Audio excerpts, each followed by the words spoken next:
A DPF das favelas. Você já ouviu falar sobre esse tema? Muito bem. A DPF é um tipo de ação que pode ser proposta apenas lá no Supremo Tribunal Federal. Só ele pode julgar essa ação que foi criada com a Constituição de 1988, quando algum direito fundamental ou princípio fundamental previsto na Constituição estiver sendo violado. Então, são decisões judiciais que podem ser questionadas por meio dessa ação e até mesmo uma omissão inconstitucional do poder público. E é exatamente nesse ponto que essa ação, essa arguição de descumprimento de preceito fundamental, foi proposta em 2019 pelo Partido Socialista Brasileiro, argumentando que o Estado do Rio de Janeiro estava sendo omisso em tomar medidas necessárias para reduzir a letalidade da Polícia Fluminense. Muito bem. O julgamento desse caso, ele começa em 2025 em relação ao mérito, para saber efetivamente qual será a definição do Supremo, se há ou não esse tipo de omissão apontada, mas desde 2019, várias decisões liminares foram proferidas pela Suprema Corte e sob a condução do processo do relator ministro Edson Fachin. Várias liminares foram deferidas, inclusive determinações para que, por exemplo, entre as várias que foram dadas, uma delas foi que a polícia do estado do Rio de Janeiro não poderia utilizar helicóptero para monitorar as favelas e deveria adquirir equipamentos como câmeras e áudios para que as fardas dos policiais e as viaturas pudessem gravar todas essas operações no objetivo de reduzir essa criminalidade e toda essa mortalidade, a ponto de se poder investigar também os delitos cometidos nessas operações policiais. Muito bem. Em fevereiro deste ano de 2025, começa o julgamento de mérito dessa ação. E o relator, ministro Edson Fachin, votou para homologar a parte do plano que foi apresentado pelo governo do estado do Rio de Janeiro, entendendo que as medidas que foram propostas para a redução dessa letalidade, elas podem ser aproveitadas, mas elas devem e merecem complementos. E os ministros devem discutir justamente isso na sessão da quinta-feira, em que essa ação está pautada. O ministro Luiz Roberto Barroso disse que esse é um tema classificado especialmente grave, ou especialmente, veja, ele coloca especialmente árduo, e que merece o consenso dos 11 ministros na tomada desta decisão, cujos efeitos são de caráter vinculante. Então, embora a ação trate da mortalidade ou da letalidade da polícia militar do estado do Rio de Janeiro, essa decisão vai acabar vinculando outras polícias de outros estados também para a adoção dessas condutas e redução dessa criminalidade. Muito se fala que essa discussão lá no Supremo tem um propósito, ou teria, de uma certa forma, uma maneira de se reduzir a autoridade ou enfraquecer a atividade policial. Mas segundo o relator ministro Edson Fachin, isso não pode prevalecer, esse argumento, por razões estatísticas. O ministro demonstrou, ao longo do voto que foi apresentado em fevereiro, agora deste ano, como eu disse, ele disse que houve uma diminuição entre 2019 e 2023, 2019 foi quando a ação foi proposta, do número de mortes nesses confrontos policiais e uma redução também da criminalidade no Rio de Janeiro. E que dizer que essa atuação do Supremo para garantir o direito à vida de cidadãos de bem e que transitam por essas comunidades versus a atuação da polícia no combate à criminalidade, não é, de forma alguma, um enfraquecimento, não pode significar um enfraquecimento dessa atividade policial. O ministro Luiz Roberto Barroso, como eu disse, e os demais ministros devem apresentar na sessão da quinta-feira uma solução para este caso de forma conjunta.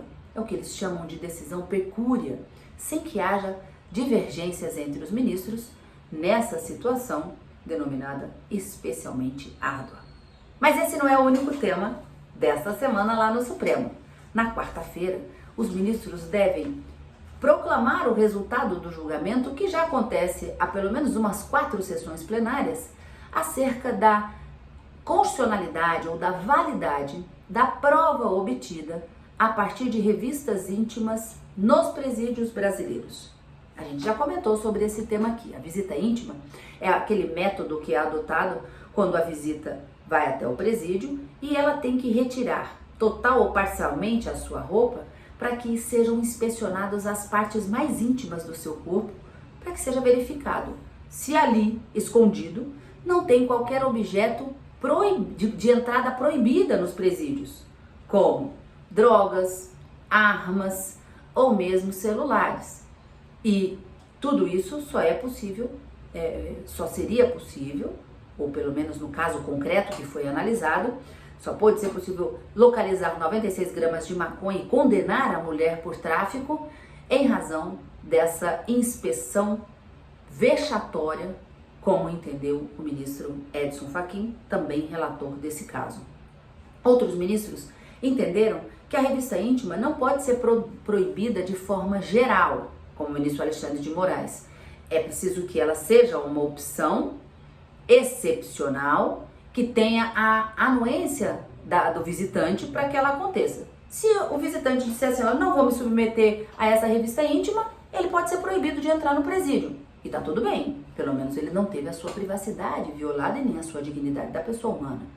O ministro Flávio Dino entendeu que é preciso que o custo para a instalação de equipamentos que possam identificar esses objetos ilícitos sejam custeados não só pelo Ministério da Justiça, mas pelo Fundo Penitenciário, para que em todos os presídios brasileiros sejam instalados, conforme o próprio relator ministro Edson Fachin, no reajuste de voto que foi feito na semana anterior, ele sugeriu que os presídios instalassem esteiras de detectores de metais, scanners corporais, e que isso fosse custeado pelo próprio Estado.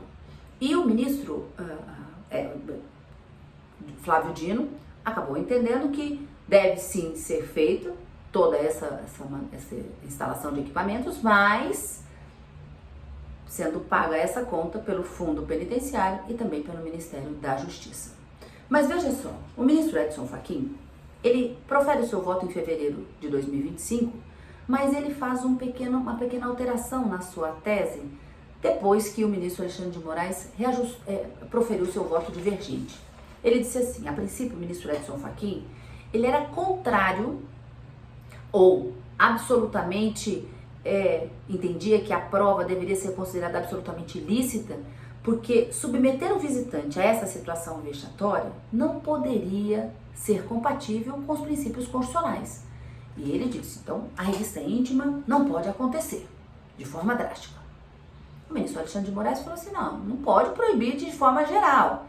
Ela tem que ser permitida de maneira excepcional, com a anuência do visitante, e se ele não concordar, ele não entra. Mas que ela precisa sim poder acontecer, não que haja uma proibição. Aí, o ministro Edson Fachin, na retomada desse julgamento na última semana de março, ele acaba reajustando a sua tese para entender o seguinte: é vexatória, mas vamos admitir a revista íntima em situações absolutamente excepcionais, com a concordância do visitante, assim como sugeriu o ministro Alexandre de Moraes. Mas ele disse que essa seria uma regra de transição, uma transição de 2 anos, o prazo de 2 anos para que os presídios brasileiros pudessem ser equipados com esses equipamentos detectores de metais, esses scanners corporais, que fizessem às vezes dessa revista íntima, sem que houvesse essa necessidade de se submeter o visitante a esse constrangimento de ter que tirar a roupa, total ou parcial, ter que agachar, tendo no chão, logo abaixo, um espelho, por exemplo, tendo que se submeter a saltos, como se dentro do próprio visitante tivesse escondido alguma coisa que com saltos pudesse cair. Imagine a situação. O ministro Edson Fachin disse, vamos estabelecer uma regra de transição, portanto, de 2 anos. E depois de 2 anos, fica proibida a revista íntima, exceto em casos absolutamente excepcionais. Esse tema deve ser retomado na sessão da quarta-feira para que os ministros possam definitivamente definir qual é a tese e o alcance dessa situação. Deve ser considerado vexatório e proibido por violação da dignidade da pessoa humana e da privacidade dos visitantes, ou deve ser permitido até que sejam instalados esses equipamentos nos presídios, ou deve ser proibido como regra, mas admitido de forma excepcional em circunstâncias peculiares. Tudo isso na quarta-feira. Os ministros devem analisar esse tema mais uma vez. A gente vai acompanhar tudinho aqui no Agajur e você sempre vai ficar informado dessas decisões e outras mais por aqui. Não perca nenhuma outra informação. Eu te espero no próximo vídeo.